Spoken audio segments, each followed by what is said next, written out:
우리 이정표 지금 20번째 시간입니다. 이정표 20번째 시간, 멈춰서시오. 멈춰서시오. 무엇을 멈춰 설 것인가? 우리는 너무 바쁘게 하루 일과를 지나갑니다. 벌써 일주일이 지났어요. 지난주에 우리 멈춰서 자고 했는데 벌써 일주일이 지났습니다. 어떤 일과를 사셨습니까? 벌써 그리고 2018년의 중간 6월 달입니다. 정말 시간이 빨리 가요. 쏜살같이 가는, 쏘아버린 화살같이 가는 이 빠른 시간에 우리의 목적지가 어디인지, 그냥 이렇게 빨리 가면 되는 것인지 좀 멈춰보자라는 겁니다. 우리의 방향성, 우리가 잘 가고 있는지, 그리고 그 기준은 무엇이 되어야 하는지를 우리 생각해 보자라고 했습니다. 우리의 기준은 늘 하나님의 말씀이어야 합니다. 우리의 캐논, 잣대, 우리의 표준이 되어야 될 것은 세상에 어떤 말을 할지라도 그것이 우리에게 도움은 줄 수 있겠지만 근본적인 그 기준은 바로 하나님의 말씀이어야 한다는 겁니다. 그리스도에게는 기준이 하나님의 말씀이어야 합니다. 우리가 그리스도인들이 이 하나님의 말씀 되시는 이 기준에서 벗어날 때에 우리 그리스도인들은, 우리의 신앙은 타락되게 되어 있습니다. 그리고 하나님과 멀어질 수밖에 없습니다. 때문에 지난주에 비행기가 정말 음속으로 달려가는 그 비행기가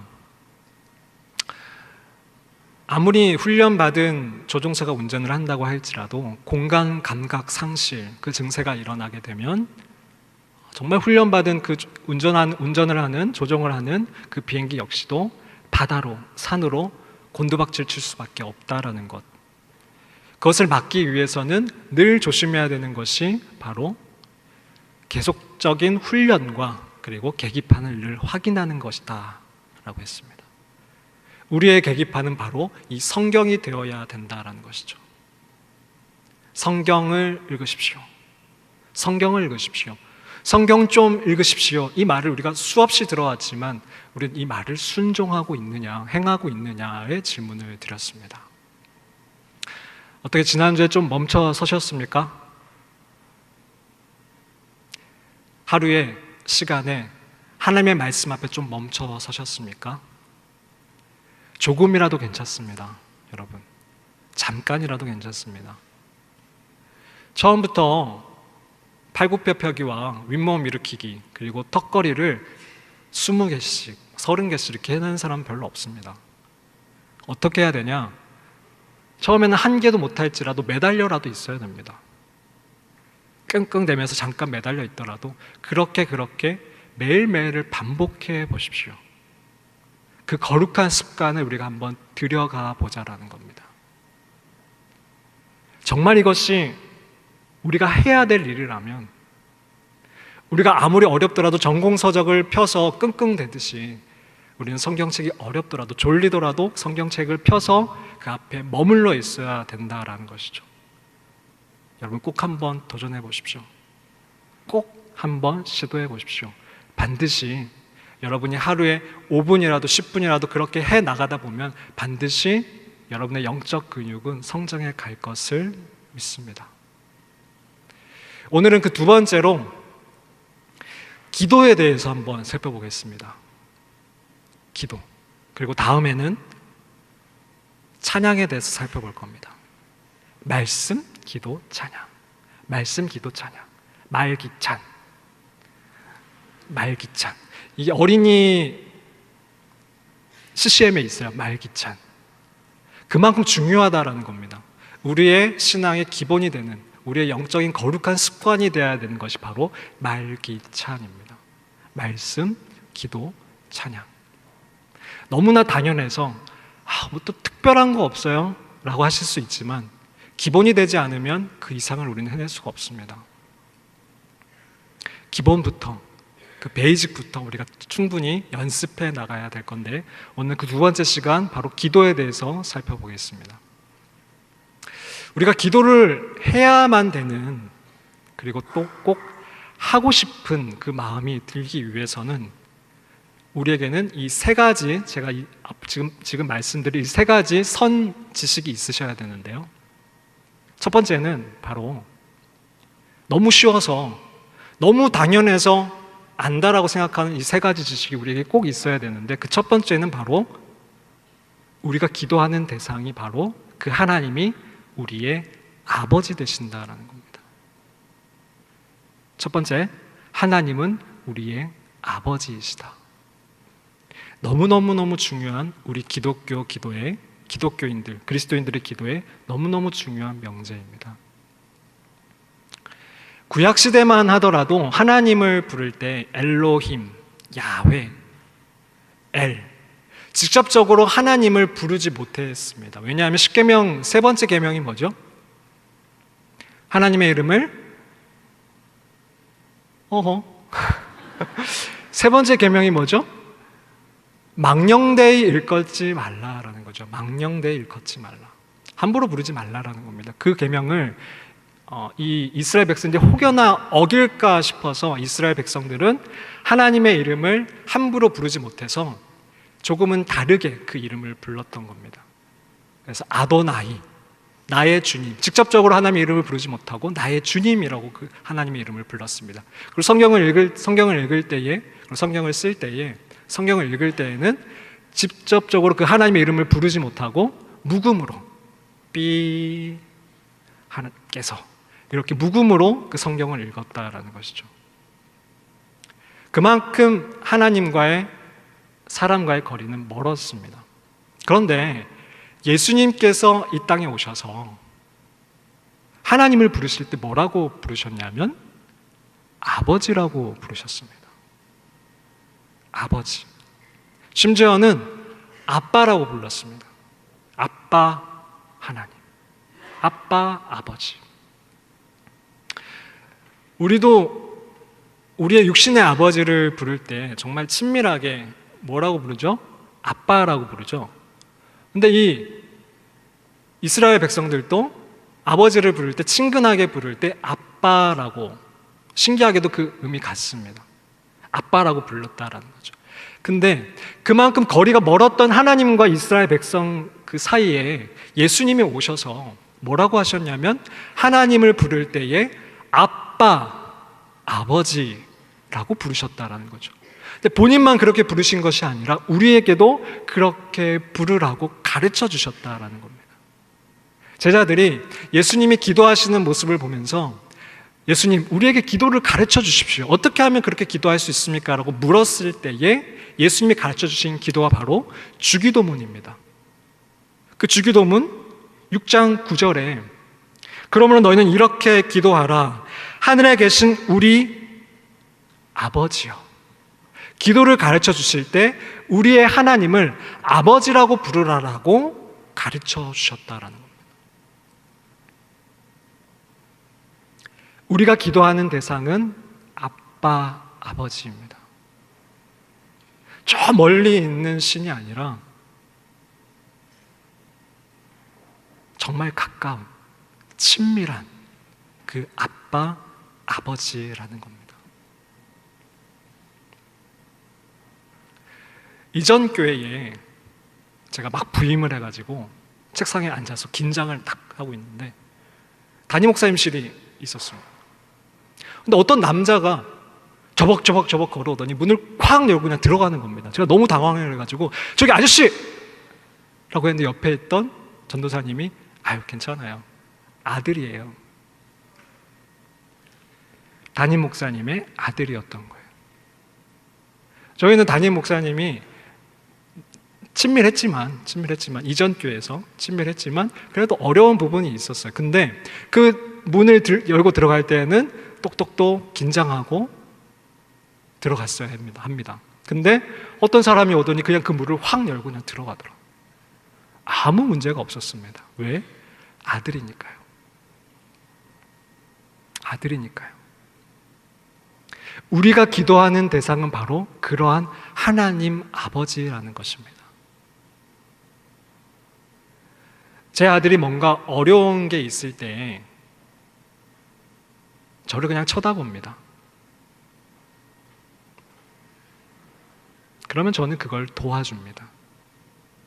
그게 아버지입니다. 뭐 어떤 엄청난 절차를 거쳐서 서류를 작성해서 긴장하고 찾아가는 그런 존재가 아니라 그냥 힘들 때 바라보는, 그러면 도와주시는 그분이 우리의 기도의 대상인 하나님이시라는 겁니다. 첫 번째 전제는 바로 그분이 하나님 아버지라는 사실을 잊지 마십시오. 두 번째는요, 아버지 앞에 한 단어가 붙는데요, 바로 전능하신 아버지라는 겁니다. 아버지는 아버지인데 전능하신 아버지라는 거예요. 제 아들은 아직도 제가 전능한 줄 알아요. 한 악어 한 3마리와 사자 4마리는 거뜬하게 무찌를 수 있는 아빠라고 알고 있습니다. 아빠만 옆에 있으면 무서울 게 없는 우리 아빠는 뭐든 할 수 있는 그런 전능한 아빠로 알고 있습니다. 근데 저는 알고 있습니다. 이제 나이가 조금씩 들면 그 전능한 개념이 깨져버릴 거라는 것을. 유능한 줄은 알겠죠. 근데 그 유능함도 깨져버릴 것이라는 것을. 돈이 필요하면 전화하겠죠. 근데 자기가 이제 돈을 더 많이 벌면 찾지도 않을지도 모른다라는 그런 안타까운 마음이 저에게 있습니다. 우리가 믿는 하나님은 전능하신 하나님입니다. 무엇이든지 하실 수 있는, 무엇이든지 해내실 수 있는 하나님 아버지이시라는 겁니다. 근데 여러분, 전능하다는 것이 어떤 의미입니까? 전능하다. 이제 월드컵 기간인데요. 월드컵을 할 때 정말 잘하는 축구 선수가 거기에 투입이 될 때 우리는 되게 기대감을 갖습니다. 저 선수가 투입이 되면 골이 터질 거야. 반드시 이 경기를 역전시킬 거야. 메시나 호날두를 보면서 우리는 와, 정말 축구 잘한다, 신계에 접어든 사람이다 라고까지 얘기를 합니다. 그들이 경기를 하면 어떤 기대감이 생깁니다. 반드시 골을 넣을 거야, 이 경기를 뒤집을 거야 라는 기대감이 생깁니다. 그러나 아무리 그들이 축구를 잘한다 할지라도 어떤 조건이 필요합니다. 혼자서 뛰어서는 안 되고요, 11명이서 그를 잘 도와줘야 되고요, 그리고 충분한 시간이 필요합니다.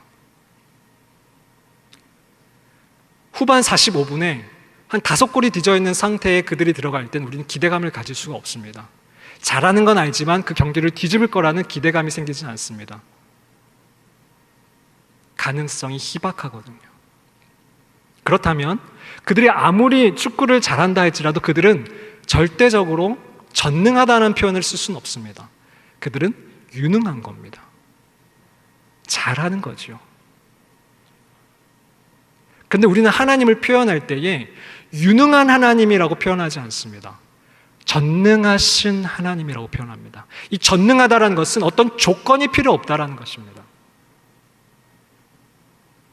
어떤 가능성, 어떤 데이터가 필요 없다라는 것입니다.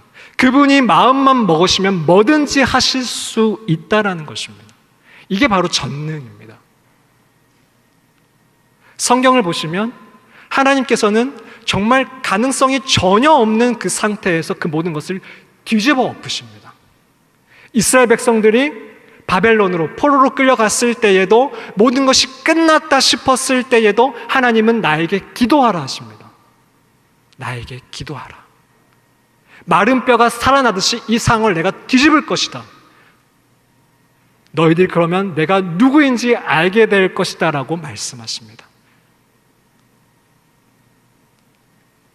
암흑기로 접어들었을 그 이스라엘, 로마 식민지에 처해 있던 그 이스라엘 역시 끝난 거 아닌가? 메시아가 과연 올 것인가? 할 그때에도 하나님은 그 게임을 뒤집으셨습니다. 그게 바로 전능입니다. 우리가 하나님을 믿는 그 이유가 무엇입니까? 여러분, 지금 현재의 한국 교회의 지금 모습이 어떤 유능한 신이 그것을 마음 먹으면 뒤집을 수 있을 만한 그런 상황으로 보이십니까? 저는 그렇게 보이지 않습니다. 절망적입니다. 어디서부터 손을 대야 될지 모를 것 같습니다. 그러나 우리가 믿는 하나님은 전능하시기에 저는 기도합니다. 하나님이 마음만 먹으시면, 우리가 그 하나님께로 돌아가면, 그 하나님 안에 거한다면 하나님이 하실 것이기 때문에 저는 그 하나님께 기도합니다. 하나님, 우리 청년들을 살려주십시오. 이 게임을 뒤집어 엎어 주십시오. 역류시켜 주십시오. 그래서 기도하는 겁니다. 아니면 저는 이미 떠났습니다. 하나님을 믿을 이유가 없습니다. 이 게임을 한번 보십시오. 후반 45분 5대0, 7대0, 10대0으로 깨지고 있는 이 상황 속에서 하나님이 마음 먹으시고 그것에 임재하신다라면 그 게임을 뒤집을 수 있는 하나님이시기에, 우리가 믿는 하나님은 유능하신 하나님이 아니라 전능하신 하나님이시기에 우리는 그 하나님께 기도해야만 하는 것입니다. 우리가 믿는 하나님은 전능하신 하나님입니다. 우리는 그 하나님을 전능하신 하나님이라고 고백하면서도, 찬양하면서도 우리의 머릿속에는 유능한 하나님으로 인식을 하고 있기 때문에 나의 이런 상황은 하나님이 뒤집을 수 없을 거야, 역전시킬 수 없을 거야, 그런 마음을 가지고 계시기 때문에 우리는 기도하지 못하고 있는 겁니다. 내가 처한 환경은, 내가 처한 이 공동체는, 우리 교회는 하나님이 뒤집으실 수 없을 거라고 생각하기 때문에 우리는 기도하지 않는 것입니다. 그러나 여러분 분명히 하십시오. 우리가 믿는 하나님은 전능하신 하나님이십니다. 그리고 그분은 전능하신 아저씨가 아니라 전능하신 아버지입니다. 나의 아버지입니다. 그 사실을 잊지 마십시오. 세 번째는 전능하신 아버지, 그 앞에 하나가 더 붙어야 합니다.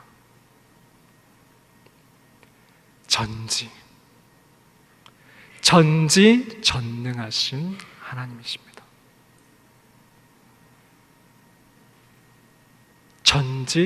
전능하신 하나님.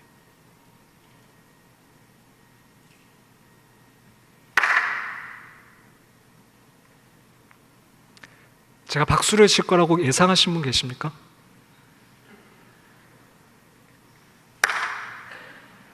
두 번 칠 거라고 예상하신 분 계십니까? 우리는 5초 뒤에 10초 뒤에 무슨 일이 일어날 줄 예상하지 못합니다. 아무도. 예측은 할 수 있겠지만, 그런데 하나님은 전지하십니다. 지금 현재도, 우리가 태어나기 그 이전의 모든 과거도, 그리고 앞으로의 미래도 하나님은 전체적으로 보고 계신 분이십니다. 그게 바로 전지입니다. 모든 것을 알고 계시다는 겁니다. 우리처럼 조각조각의 지식을 가지고 살아가는 것이 아니라, 그것을 가지고 예측하는 것이 아니라, 하나님은 모든 것을 인식하시고 모든 것을 예측하고 계신 그 하나님이 바로 우리 전능하시고 전지하신 아버지라는 사실이죠. 제 아들이 요즘에 머리가 좀 커지다 보니까 아빠 엄마랑 이제 논쟁을 좀 하려고 합니다. 하울아, 그거는 아니야. 아빠, 근데 내 말은 그건 아니고, 아무리 설명해줘도 자기의 논리가 너무 명확합니다. 제가 보기에는 제 경험상 그것을 하면 분명히 문제가 생기는데, 이 아이는 아빠, 아니야, 나는 할 수 있어. 예를 들면 이 브러치라고 하죠. 여기 다는 거, 거기 그 핀이 굉장히 날카롭지 않습니까? 근데 그거를 가지고 노는 겁니다. 저는 제 아들을 잘 압니다. 이거 가지고 놀다 손 분명히 찔리는데, 하울아, 그거 위험해, 내려놔. 다른 거 장난감 많잖아, 왜 이거 가지고 놀아, 내려놔. 아빠, 근데 그게 아니고 나는 이걸 가지고 놀기 쉽기 때문에 이걸 가지고 놀아야 해. 말이 안 됩니다. 논리에 맞지도 않습니다. 아빠 근데 그럴 때마다 저랑 아내는 뒤에서 이럽니다. 아우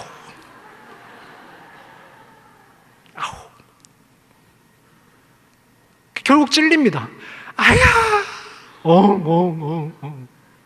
하울아 그거 봐.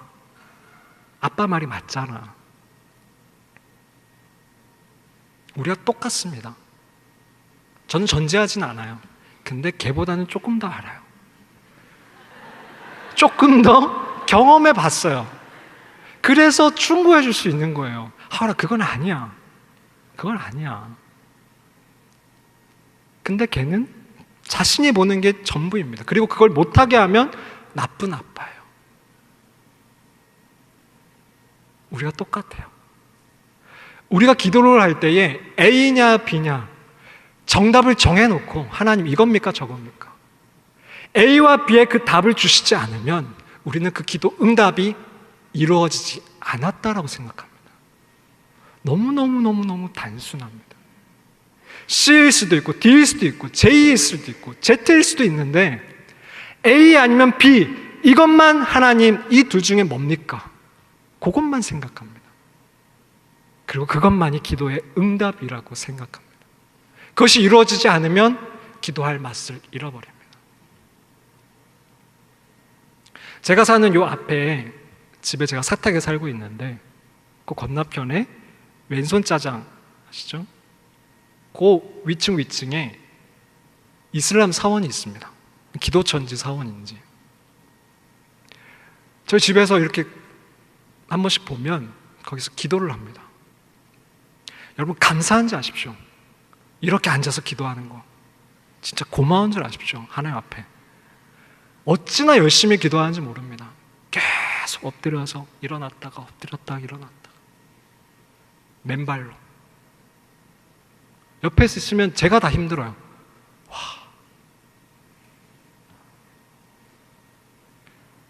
세상의 종교는 그분과의 관계에 관심이 있는 것이 아니라 그분이 주시는 기도 응답에 관심이 있습니다. 그리고 그들이 기도하는 이유가 바로 거기에 있습니다. 그런데 기독교는 우리가 믿는 하나님은 우리가 기도해야 될 이유는 거기에 있는 것이 아닙니다. 처음 말씀드렸던 그 전제, 그분이 나의 아버지이시기 때문에 우리는 그분과 기도해야 되는 겁니다. 그분과 대화해야 하는 겁니다. 그분과 교제해야 하는 겁니다. 그게 기도입니다. 우리의 기도는, 그리스도인들의 기도는, 기독교의 기도는 기도의 이유가 기도 응답에 있는 것이 아니라 교제에 있습니다. 도저히 가까이 갈 수 없는 그 신 중의 신이요 왕 중의 왕이신 그 하나님을 아빠, 아버지라고 부르라고 하신 그 감격스러움을 가지고, 그 관계성을 가지고 그분께 나아가서 그분께 나의 힘듦을 토로하고 나의 상황을 있는 그대로 쏟아내고 하나님을 바라보는 것, 전능하신 하나님을 바라보는 것, 그것이 기도입니다. 그러나 단 한 가지 더 덧붙일 것은 뭐냐면 내가 원하는 대로 이루어지는 것만이 기도가 아니라는 것입니다.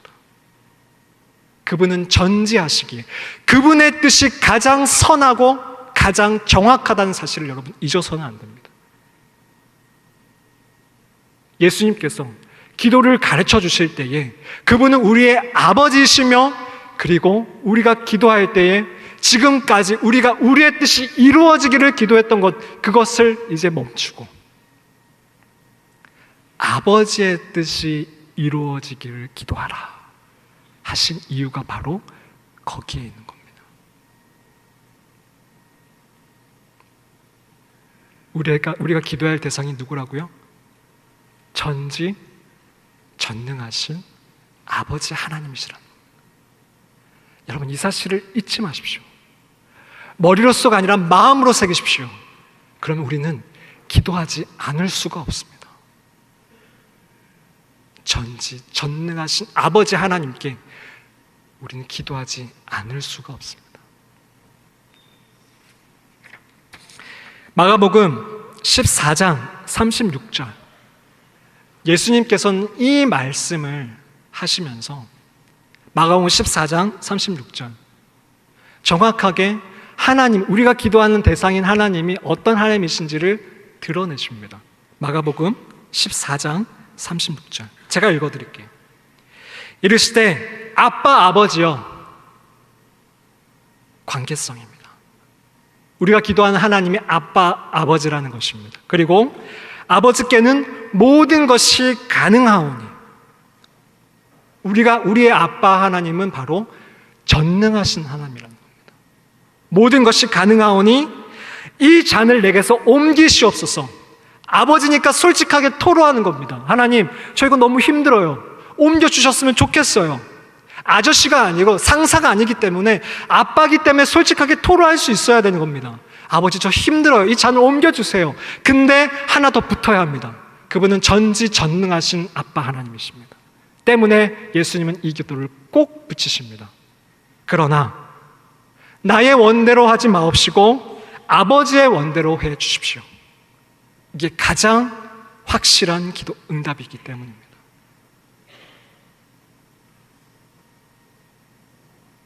이게 예수님이 우리에게 보여주신 기도의 모범입니다.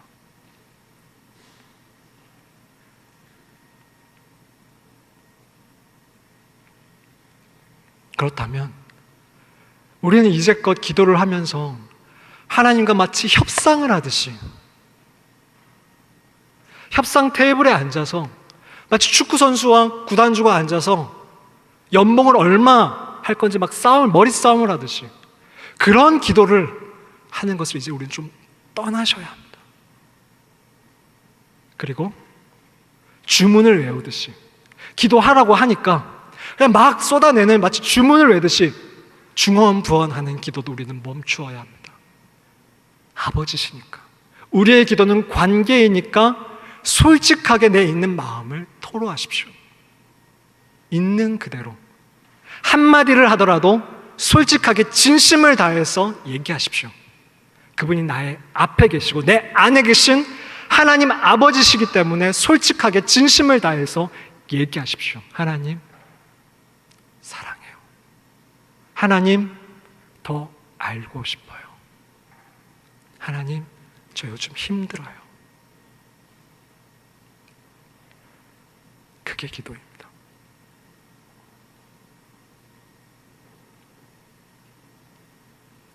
예수님은 이렇게 기도를 하셨기 때문에 이 땅에 오셔서도 기도를 멈추지 않으셨습니다. 예수님은 그래서 우리에게 기도의 모범을 보여주셨습니다.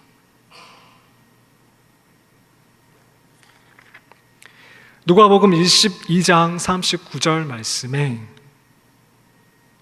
누가복음 22장 39절 말씀에 예수께서 습관을 따라 감람산에 가심에 제자들도 따라갔다니, 기도를 하러 가시는 게 가끔씩 일어나는 일들이 아니라 습관이셨다라는 거예요. 예수님조차도 이렇게 기도를 하셨다라는 거예요. 습관을 따라 정기적으로 루틴을 가지고, 오늘은 기도하기 참 힘든 날이네. 오늘 날이 좋아서, 오늘 날이 좋지 않아서, 오늘은 그냥 그래서 오늘 기도하기 힘든 날이네. 기분 따라서 기도를 하는 것이 아니라 여러분, 기도의 습관을 들이십시오. 그리고 정해놓으십시오. 사탄은 우리를 주저앉힙니다. 사탄은 우리를 주저앉히는 존재예요. 오늘은 이러해서 기도할 수 없는 날, 오늘은 이러해서 기도할 수 없는 날, 시간과 장소를 정해놓고 여러분, 기도의 습관을 들이십시오. 조셔도 괜찮습니다. 조라도 돼요. 제가 어제 설교를 준비하러 기도실을 갔습니다. 여러분, 저희 교회 기도실이 있다는 사실을 아십니까? 기도실이 있습니다. 방음이 너무너무 잘 되는 기도실. 거기서는 막 크게 소리 질러도 됩니다. 기도실이 있습니다. 이용하는 방법은 경비실에 가서 열쇠를 달라고 해서 자신의 이름을 쓰고 전화번호를 쓰고 가셔서 2시간 동안 기도를 하시면 됩니다. 그곳에 가서 기도를 하는데 어찌나 졸리던지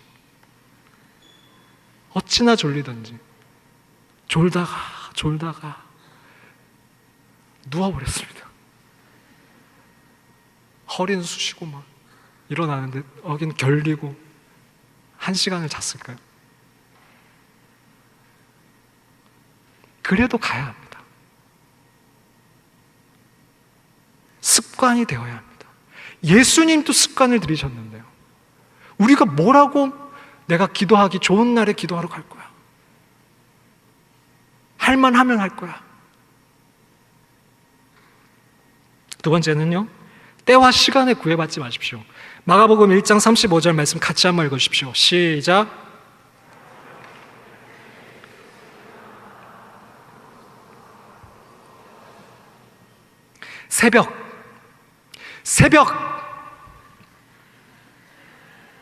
새벽. 누가복음 6장 12절 말씀 같이 한번 읽어주십시오. 시작.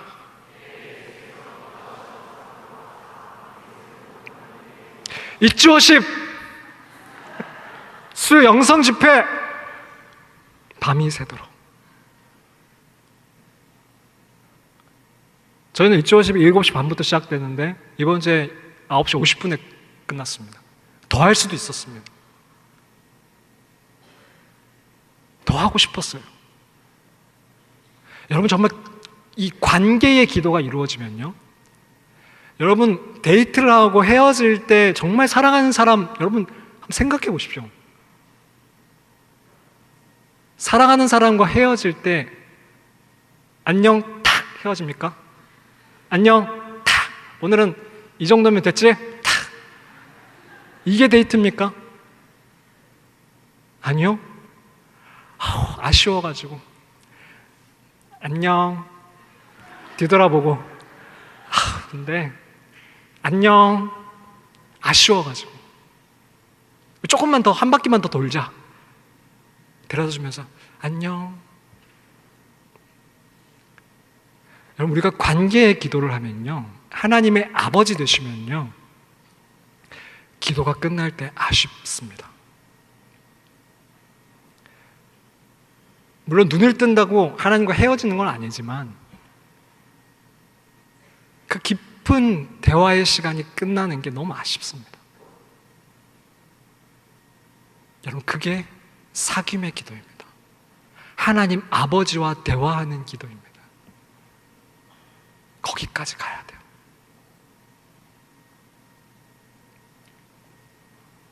세 번째는요, 장소에 구애받지 않으셨어요. 예수님은 기도하실 때 장소에 구애받지 않으셨어요.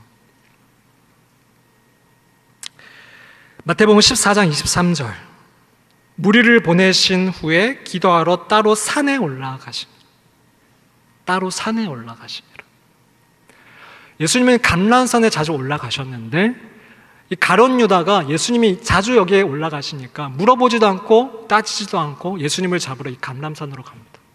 그만큼 예수님은 습관적으로 자신의 기도 장소가 있으셨습니다.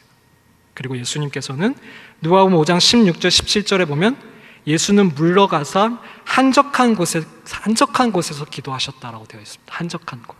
이 한적하다라는 말은 꼭 반드시 아무도 없는 곳일 필요는 없습니다. 여러분, 아무도 없는 곳이어도 괜찮고요, 이렇게 사람이 많이 모인 곳도 괜찮습니다. 어떤 친구들은 사람이 많이 모여야만 기도가 된다는 친구가 있고, 어떤 친구들은 한적한 곳에 가야만 기도가 된다는 친구가 있는데, 여러분, 전천후 선수가 되십시오. 어디에서든 기도할 수 있는 사람이 되어야 합니다.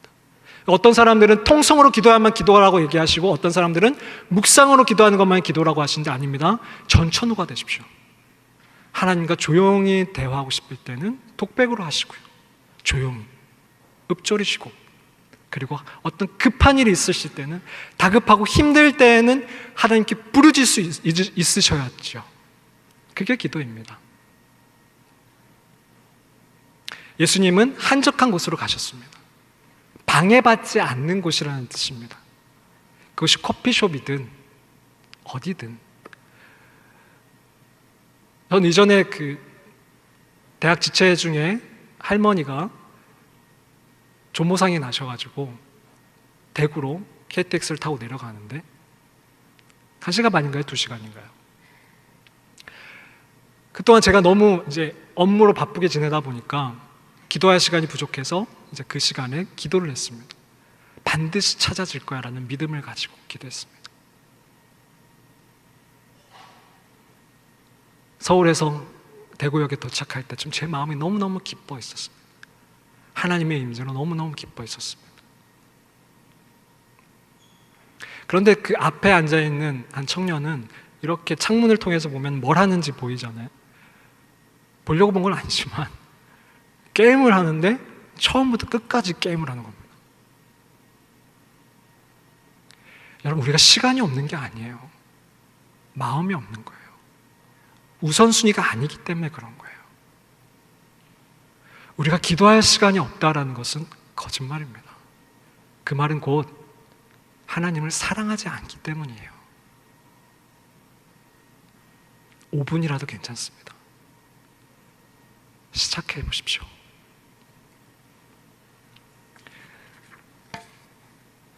오늘 말씀에 예수님께서는 제자들에게 계속해서 기도해라, 깨어 있으라고 말씀을 하십니다. 기도해라, 깨어 있으라.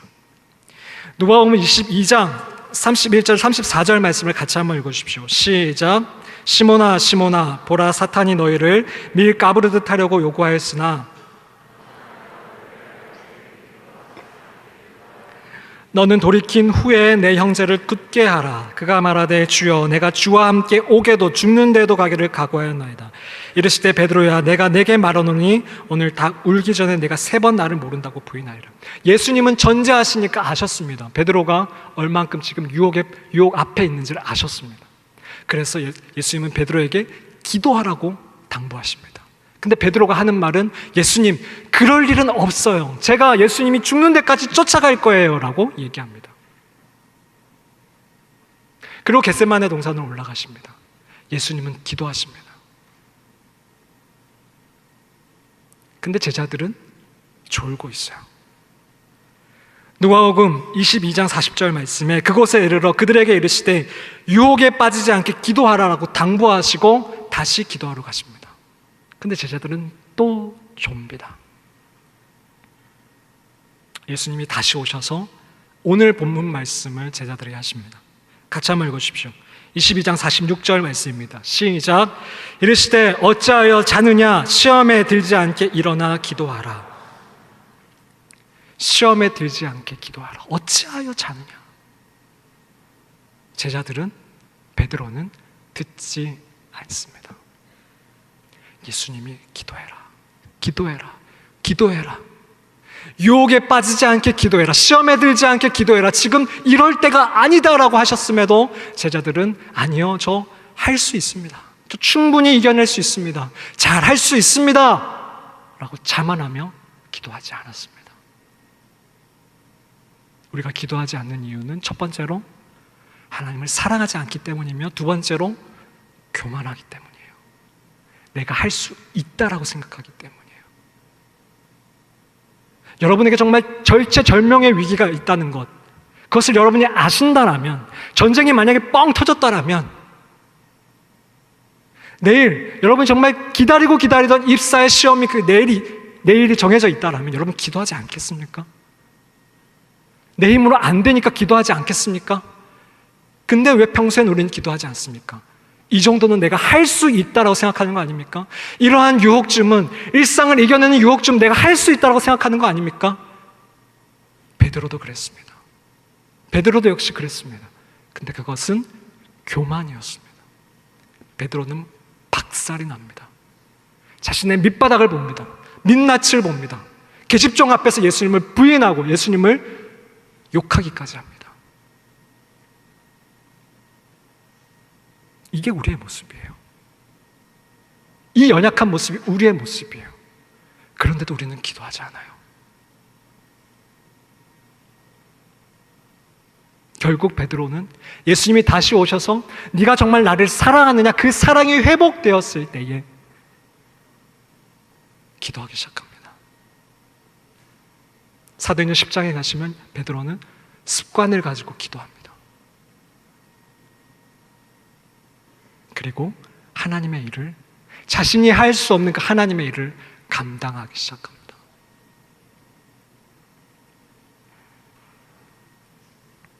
말씀을 맺겠습니다. 운동을 하라고 하면 운동할 힘이 없어서 운동을 못하겠다는 사람들이 있습니다. 그런데 운동을 안 하니까 힘이 없어지는 겁니다. 운동할 힘이 없다고 운동을 안 하면 앞으로 더 약해질 것입니다. 기도도 마찬가지입니다. 기도가 어려워요. 기도할 게 없어요. 기도할 힘이 없어요 라고 하는 사람들이 많아요. 그런데 그렇다고 기도를 하지 않는다라면 우리의 신앙은 더욱더 유혹에 쉽게 넘어지는 연약한 그리스도인들이 될 수밖에 없습니다. 하나님은 우리를 일으키시고 전진하게 하시는 분이라면 사탄은 우리를 계속 주저앉히는 존재라는 사실을 잊지 마십시오. 할 힘이 있어야, 할 시간이 있어야 하지라고 사탄은 우리를 계속 주저앉힐 겁니다. 이 시간 이후에도 할 힘이 있어야지.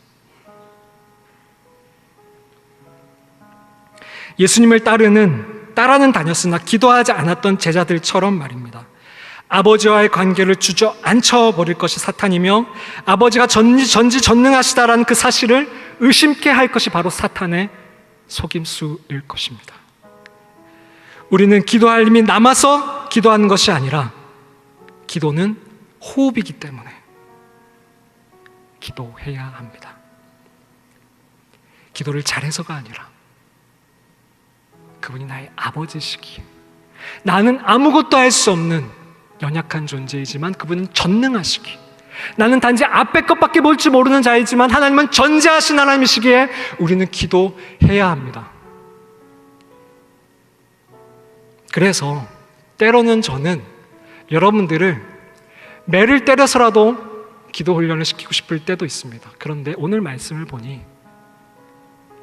예수님은 왜 몽둥이를 하나 들고 이것들 봐라, 기도 안 해? 야, 베드로 엎드려 기도해, 큰 소리 좀 더 크게,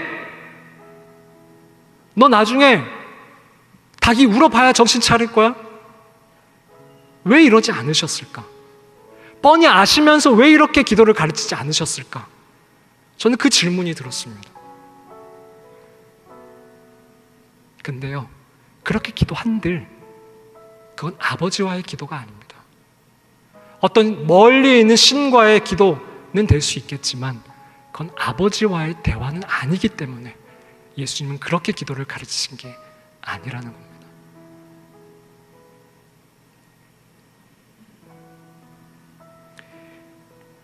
제자들은 결국 기도하지 않았을 때에 어떠한 일이 벌어지는지를 바닥까지 가서 경험합니다. 자신들에게는 어떠한 의도, 능력도 없음을 뼈에 새기게 됩니다. 그리고 예수님이 다시 부활하시고 기도하며 성령을 기다려 말씀하실 때 그제서야 그 말에 순종하게 됩니다. 아, 기도가 이렇게 절대적이구나. 늘 그랬듯이 이 설교가, 이 이정표 설교가 여러분을 기도의 자리에 이끌고 가지는 못할 것을 저는 너무나 잘 알고 있습니다. 누군가는 듣고도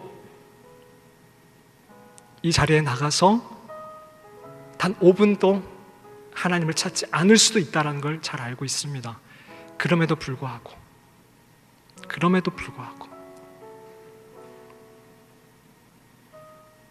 하나님이 오늘 우리에게 원하시는 것은 예수님이 베드로에게 하신 외침처럼 어찌하여 자느냐 시험에 들지 않게 기도하라라고 하는 고요하지만 천둥과 같은 그 소리를 여러분이 들으시길 바랍니다. 어찌하여 자느냐, 시험에 들지 않게 기도하라. 누가 오늘 이 말씀에 잠을 깨겠습니까? 일상을 멈추고 하나님의 말씀 앞에, 아버지 앞에, 전지전능하신 아버지 앞에 무릎을 꿇겠습니까? 멈춰 서십시오.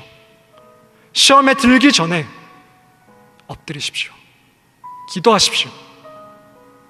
오늘 우리에게 주시는 이정표였습니다. 기도하시겠습니다.